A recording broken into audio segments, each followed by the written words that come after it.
Karena pada waktu itu kelahiran Nabi Isa alaihissalam atau Yesus Kristus, waktunya pas terang benderang, bintang timur muncul, tanda kelahiran Nabi Isa yang diriwayatkan oleh Injil Matius pasal 1 sampai pasal 28. Artinya kalau ada bintang, kemudian ada penggembala domba di padang gurun, bersama-sama malaikat melihat bintang timur muncul, kemudian ada melihat gerombolan malaikat yang bersorak-sorai atas kelahiran seorang penyelamat bangsa atau nabi, tentu bukan waktu Desember.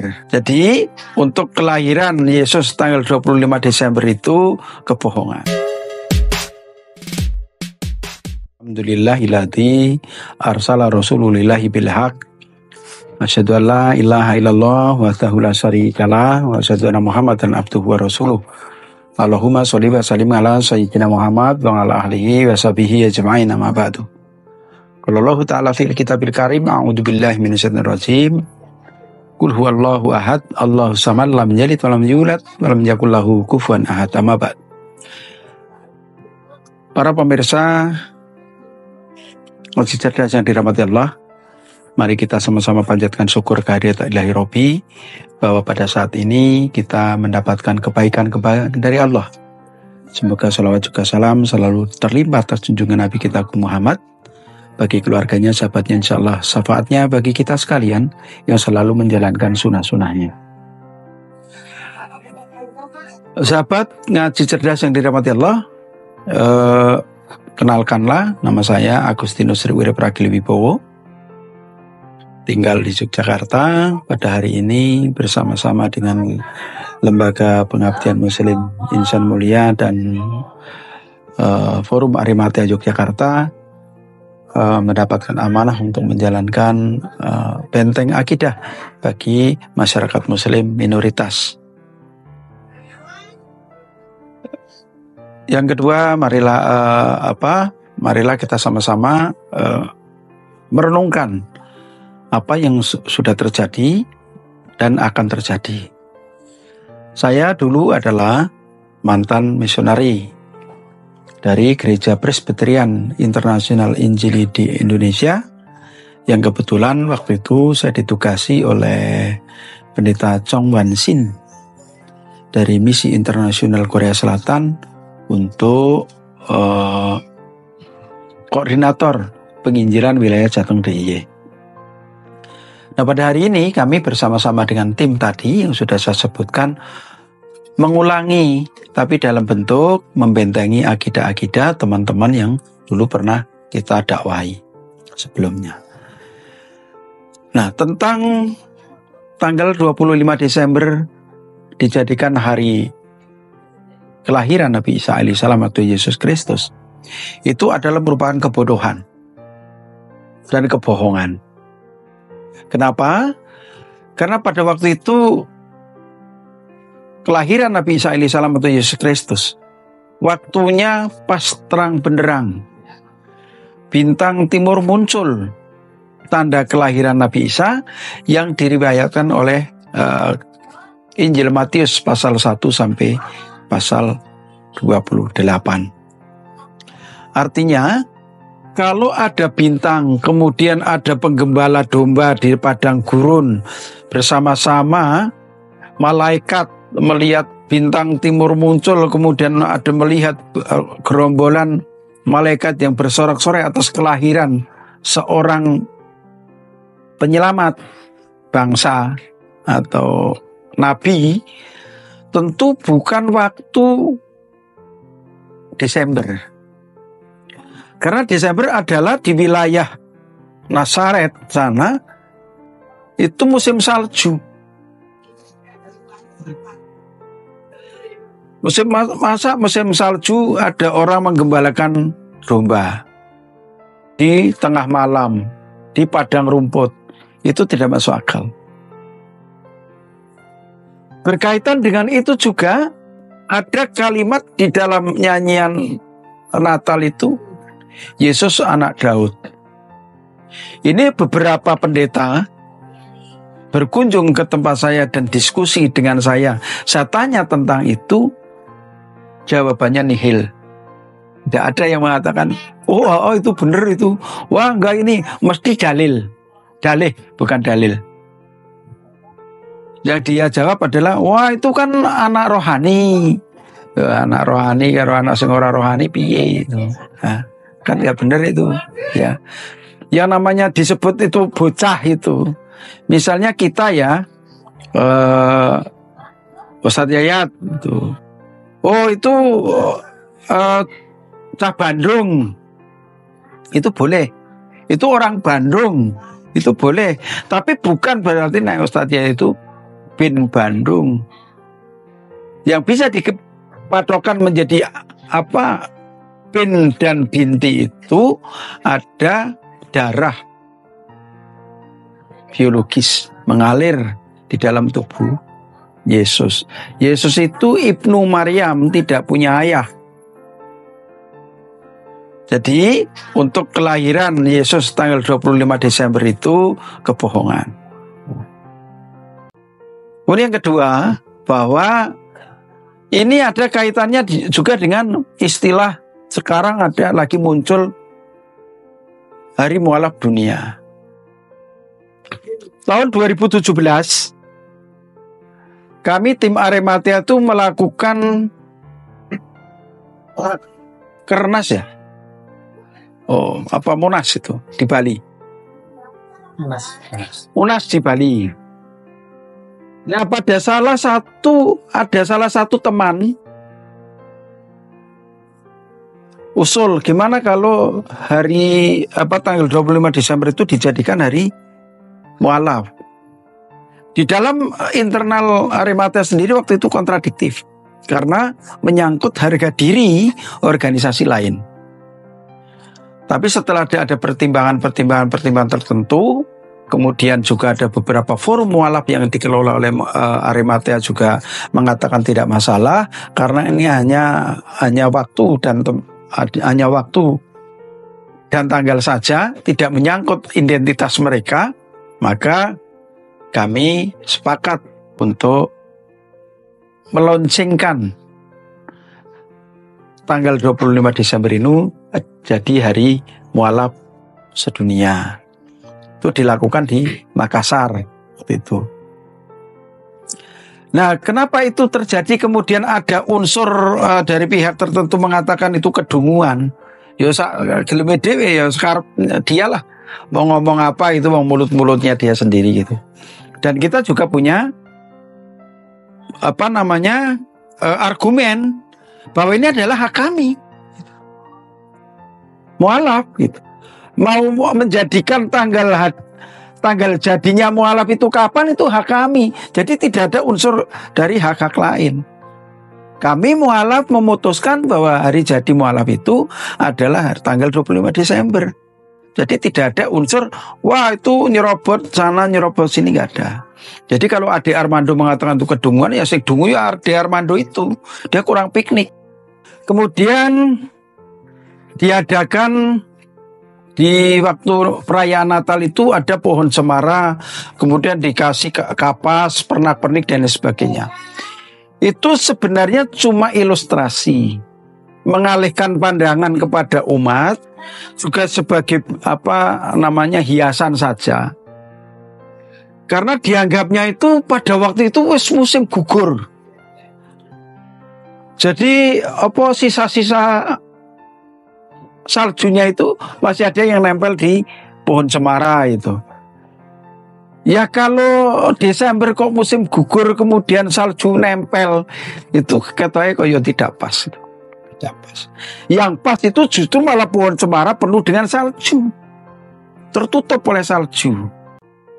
Gitu. Bukan budaya, bukan manipulatif, itu adalah pengalihan isu, penggiringan opini. Penggiringan opini supaya masyarakat, oh iya jebule wis musim semi, musim gugur, ya, musim semi gitu, sehingga saljunya menempel-nempel gitu. Padahal jelas di situ 25 Desember. Kecuali ya lahirnya Nabi Isa pada hari dan tanggal Februari. Itu bisa. Sisa-sisa ini ada kan 3 bulan ya. 3 bulan itu musim salju, musim gugur, musim semi dan lain sebagainya itu. Ya. Sehingga kalau pertama itu sebagai opini masyarakat, mengalihkan opini masyarakat. Yang kedua hiasan. Daripada cuma background rock gitu papan nama kan, kalau ada pohonnya dikasih lampu pernak-pernik kan lebih indah gitu kelihatannya. Sinterklasnya Pak? Ya, interkelas itu sebenarnya hanya begini. Kalau Idul Fitri, anak-anak kita itu sowan ke orang tua dan sebagainya itu dapat hadiah. Entah nilainya apa itu.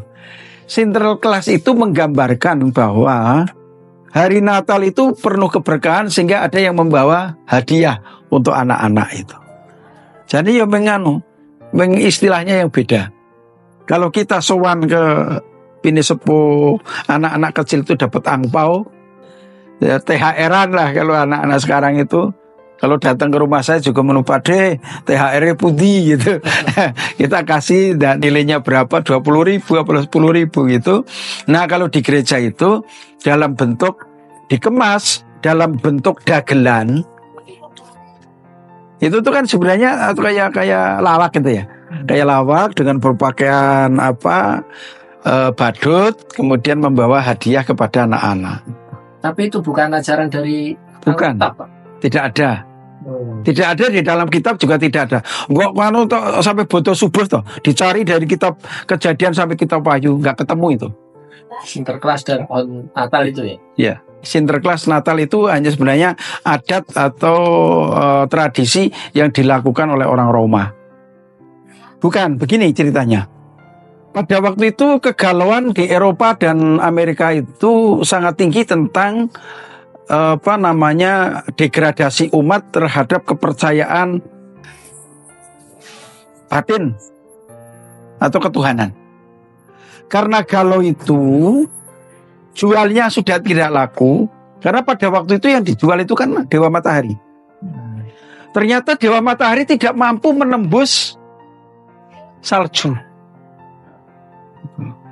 tidak mampu menembus gelapnya musim dingin. Artinya yora tidak ampuh gitu kan. Tidak sakti ternyata ini Tuhannya ini, sesembahannya ini, dewanya ini nggak sakti ini.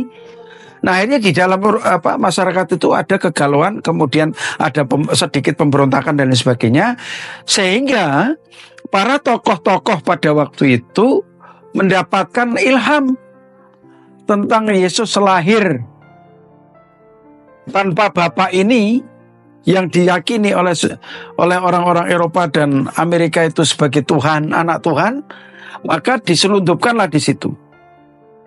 Supaya dagangannya laku, kemudian juga tidak kehilangan muka, maka 25 Desember sebagai hari lahir Dewa Matahari disamakan dengan kelahiran Nabi Isa alaihissalam 25 Desember.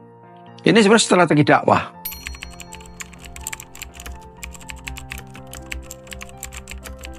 Nggak ada. Di Alkitab itu kelahirannya itu tidak disebutkan tanggal dan harinya, hanya tanda-tanda kelahirannya itu bahwa di padang rumput malam hari para penggembala itu melihat bintang timur muncul, bahwa itu ada seorang bayi lahir yang istimewa. Sehingga para majusi pada waktu itu datang berbondong-bondong untuk memberikan persembahan. Nah didapatilah bayi Yesus itu di dalam palungan. Kristen itu sebenarnya tidak melihat sejarah dan tidak membaca kitab dengan teliti. Saya pikir, saya sebagai pendeta dulu, yang percaya, yakin lahirnya semono kuwi dan sebagainya. Sekarang saya tanyakan kepada para pendeta, jawabannya, kalau sudah yakin ngapain direkayasa itu? Kira-kira seperti itu. Karena kepercayaan orang Kristen sebenarnya bisa dikatakan percaya dengan kebodohan. Contoh ya, anak kecil malam-malam nangis terus gitu. Karena saking jengkelnya ibunya mengatakan, kalau kamu nangis nanti saya kasih macan tuh, di luar sana ada macan gitu. Anak kecil itu kan percaya sama ibunya, bukan percaya yang jopo kono macan gitu, nalar itu kan enggak itu. Akhirnya dia diam nangisnya itu karena takut dengan macan yang di luar atas kalimat yang dikeluarkan oleh ibunya. Bukan dia yakin bahwa di luar itu ada macan. Itulah yang dialami oleh orang-orang Nasrani, termasuk saya pada waktu itu. Pada teman-teman sekalian, baik yang masih di luar sana maupun yang sudah di dalam, marilah kita sikapi isu-isu Natal dan sebagainya itu dengan bijaksana.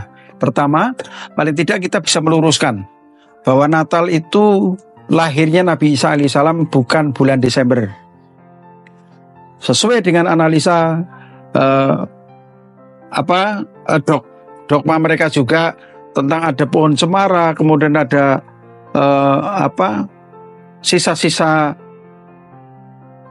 salju di dalam pohon cemara itu, diperkirakan kelahiran Nabi Isa itu di sekitar bulan Februari atau Maret. Kemudian anak Yesus, anak Daud, ditinjau dari segi manapun itu adalah kebohongan. Kenapa dikatakan Yesus itu anak Daud? Perlu saya sampaikan di sini, karena orang Yahudi sampai hari ini masih menunggu Mesias, penolong mereka, keturunan Daud. Sehingga orang Eropa, para ahli-ahli teologi Eropa menyalurkan gitu, menyelundupkan silsilah ke dalamnya. Karena apa? Karena Yusuf itu, ayah tiri Yesus itu adalah salah satu keturunan dari Daud ke-14. Sehingga ya tidak nalar aja sebenarnya para teologi. Wong turunannya ke-14 kok itu dikatakan anak, padahal ini anak istrinya gitu loh. Sama saja misalnya ada si Fulan nikah dengan si Pulin ini sudah punya anak, ya nggak mungkin ini si anaknya si Pulin itu jadi bandnya si Fulan kan. Secara logika itu aja seperti itu. Secara hukum agama juga seperti itu. Hukum negara juga seperti itu. Jadi kita jangan sampai merubah hukum lah yang sudah ada gitu. Jangan buat hukum sendiri. Kita sadarkan teman-teman yang di luar sana, semoga mereka makin sadar dan makin tahu bahwa selama ini apa yang mereka lakukan itu salah. Menjalani kebohongan dan melakukan kebohongan. Kalau mengucapkan selamat Natal itu menurut pendapat saya ya enggak perlu juga sih. Karena kita kan sudah punya hari raya sendiri. Itu yang pertama. Kedua, artinya kalau kita mengucap selamat Natal, kita juga menyetujui kebohongan itu terjadi. Nah, kalau kita menyetujui, kita ya oleh dosane toh. Semoga selamat Natal Bapak Ibu. Semoga hari ini lebih baik daripada hari esok. Natal itu sendiri sudah bohong, kita selamati juga kan. Artinya gitu. Ya kita melu dosa lah. Gak usah lah. Kita cari dosa yang banyak, yang lain aja kalau memang cari dosa. Tapi kita gak usah cari dosa. Kita cari pembenaran aja. Kita cari yang baik-baik aja. Sehingga insya Allah itu Allah ada dalam hidup kita ini. Demikian Ibu Bapak yang dirahmati Allah, jamaah haji cerdas yang kami banggakan. Apa yang saya sampaikan mungkin ada lebih kurang dan menyinggung perasaan orang lain. Saya mohon maaf. Tapi kalau ada manfaatnya tentu datangnya dari Allah. Billahi taufik wal hidayah. Assalamualaikum warahmatullahi wabarakatuh.